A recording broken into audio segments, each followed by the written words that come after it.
How the Rhinoceros Got His Skin. A beloved story by Rudyard Kipling, retold by Miles Kelly and illustrated by Darren Parton. Once upon a time, on a lonely island on the shores of the Red Sea, there lived a man. He owned nothing in the world but his hat and his knife and a cooking stove, of the kind that you must particularly never touch. The man was very happy. He had nothing to worry him except one rhinoceros who lived in the very middle of the island. He had a horn on his nose and two piggy eyes. In those days, the rhinoceros skin fitted him quite tight. There were no wrinkles in it anyway. He had no manners then, and he has no manners now, and he never will have any manners. One day the man took flour and water and currants and plums and sugar and other delicious things and made himself one big cake. It was 2 feet across and 3 feet thick. He put it on the stove and he baked it and he baked it till it was all beautifully brown. It smelled yummy. The rhinoceros smelled the delicious smell. Just as the man was going to eat his cake, along it came. In 2 shakes of a tail, the man climbed to the top of a tall palm tree and hid. The rhinoceros upset the stove with his nose, and the cake rolled onto the sand. Then he spiked that cake on the horn of his nose and he ate it. All up, every last crumb. Then the rhinoceros went away, waving his tail back to his home in the very middle of the island. The man came down from his palm tree and cleaned up the mess.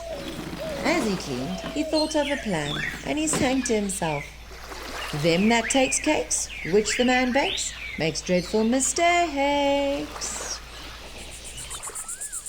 A few weeks later, there was a heat wave in the Red Sea. It was so hot that everybody took off their clothes. The man even took off his hat. In those days, the rhinoceros's skin buttoned underneath with 3 buttons. The rhinoceros took off his skin to have a cooling swim in the sea. The rhinoceros did not say sorry to the man for eating his cake.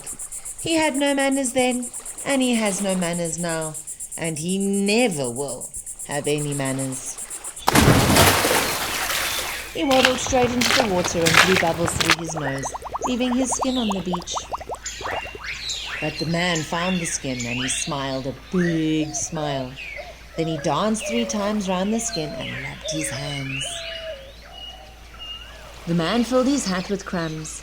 He had plenty, because he never ate anything but cake, and he never swept out his camp.